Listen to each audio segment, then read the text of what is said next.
Hi book friends, I'm Erin and this is Erin Go Read. It's time for my November TBR. I'm going to be participating in 3 readathons in November. Of course, it is nonfiction November. It is also the Skoden Readathon and it is Historathon, a historical reading readathon. I suppose. So I will have a little bit for each thing and then throw in a classic in there, throw in a classic in with the historical fiction as well.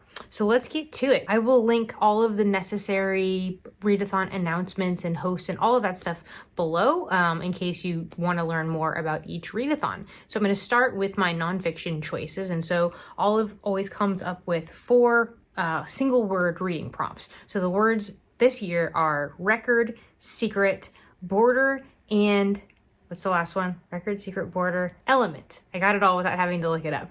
And so I think I have 5 books here. So for record, I have Cult Following by Bexy Cameron.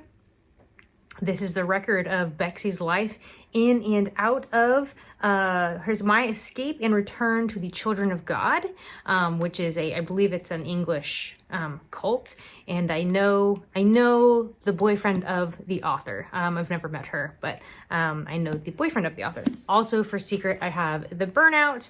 Or was that for secret? What did I say what that was for? That was for record. For secret, I have Burnout, The Secret to Unlocking the Stress Code by Emily and Amelia Nagoski. I've already started this book. I'm maybe a third of the way in or so, dealing with some burnout myself. And so I've been using this for myself, but also it's something that I'll very much be using in coaching my clients as well. Another book I'm in the middle of, also for secret, is Gang Leader for a Day by Sudhir Vankatesh. This is the record or the secrets. They could follow both there. Criminal element. We could see if we can get all of them in there. But anyway, Sudhir was a grad student, sociology grad student, and he basically just felt like the ways that sociologists obtained information about gangs was basically just really flawed. And how much information are you really going to get about gangs from like the surveys that they have people do? And so he really felt like the best way to get the inside information was to get inside and to really find out about what makes these gangs and these communities tick. And so he does this, and he ingratiates himself with one of the gang leaders from a major Chicago gang, and really gets inside and learns quite a lot about just how the gang operates in and of itself, its role within the community.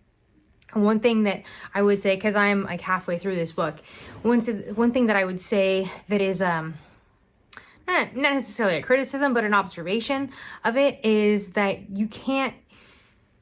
it's still going to be a curated view. And we have an instance of this where this gang leader that Sudhir is following doesn't realize that Sudhir is present this one particular time, and he ends up witnessing an act of violence that he hadn't previously been privy to. And so it was kind of like this look at like, oh yeah, you're getting what he wants you to see. And so how much of a true perspective are you really getting? And it kind of made me think of like a North Korean government tour. You're really getting the curated view of what they want you to see. Then for elements, we have Wild by Cheryl Strayed. She was going through, I think, post-divorce, she was just going through a lot in her life, and she just needed kind of like a reset. And so she goes out and hikes part of the Pacific Crest Trail. Did I see the movie? I feel like I've seen the movie with Reese Witherspoon. This might be a really good one to pick up on audiobook as well. I'll have at least a couple more audiobooks. I'll be taking on this to help me get through this TBR. And then finally for border, I have Ages for Hawk by Helen McDonald. And I think this is about her like training a hawk. And I'll be reading this along with Sandy from Ms. Reads a Lot in her 1001 book club. So now we get to the Skoden Readathon, and there are a few prompts here. I'm just kind of loosely following the prompts. And so one of the prompts is for OMAL colors, so yellow, red, and blue on the cover. And so actually both of the books meet that criteria. And then the other one is, what is this one following? Oh, an unread author. And I have My Heart is a Chainsaw by Stephen Graham Jones. This is a horror novel, which is very unlike me. When No One is Watching by Alyssa Cole is a horror that I read, but it's very much like, it's very much light horror. It's very much like a sociological horror kind of thing, where I think this is a little bit more overtly horror and actually scary. So we'll see how that goes.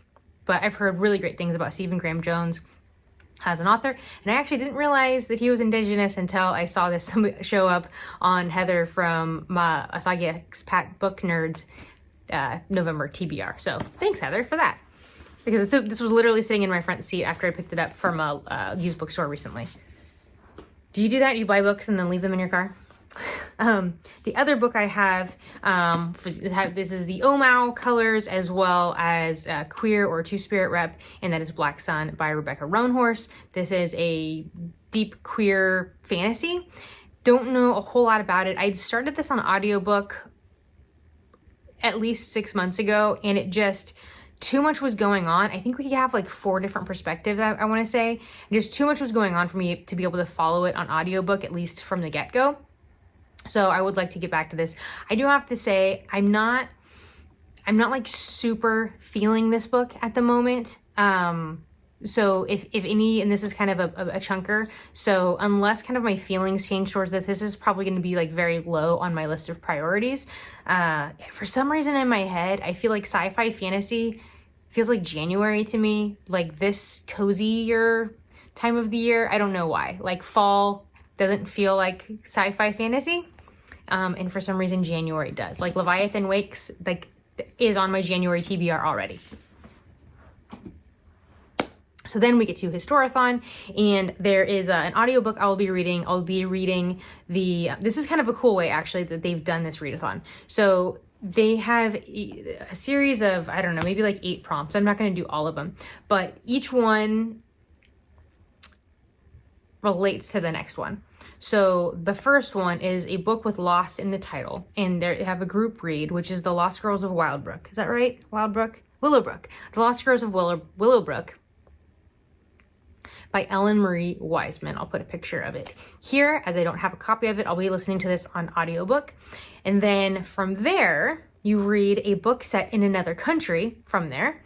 So I have Affinity by Sarah Waters, as The Lost Children of Willowbrook takes place in the United States.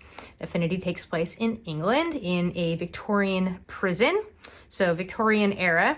Then the next prompt is a book with a similar cover. So this is where I'm stretching things a little bit, and I'm going, rather than historical fiction, this is a classic that I'm already in the middle of, over halfway through, with The Woman in White. So very similar covers there.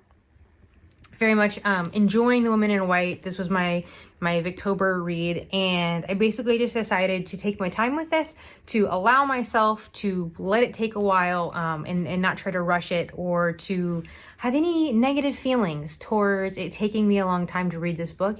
It is no slight on the book at all. It is just a long book with very densely packed pages, and it's just taken me a while to learn to read.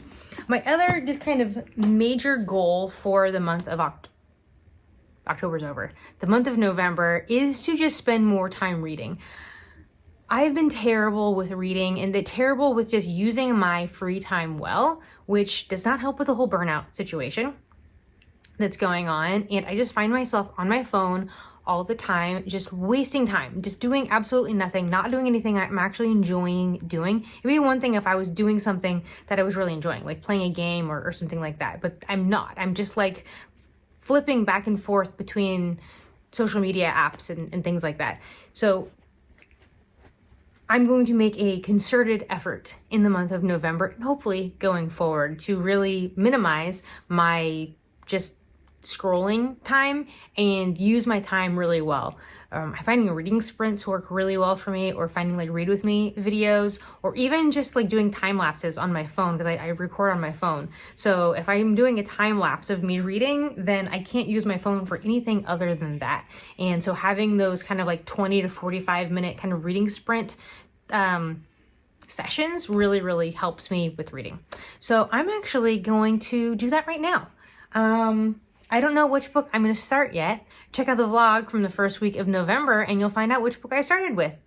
Love to know, what readathons are you participating in, if any? What are you most excited about for reading in the month of November? I'm very excited about a new release in the month of November on my birthday, November 29th. The new, what is it called? A World of Curiosities, the new the new Louise Penny, the Armand Gamache book. A World of Curiosities comes out on November 29th, so I'm super stoked for that. I'll be taking that with me to Hawaii in the first week of December. So that's all for now. Thank you for watching. See you around the tubes.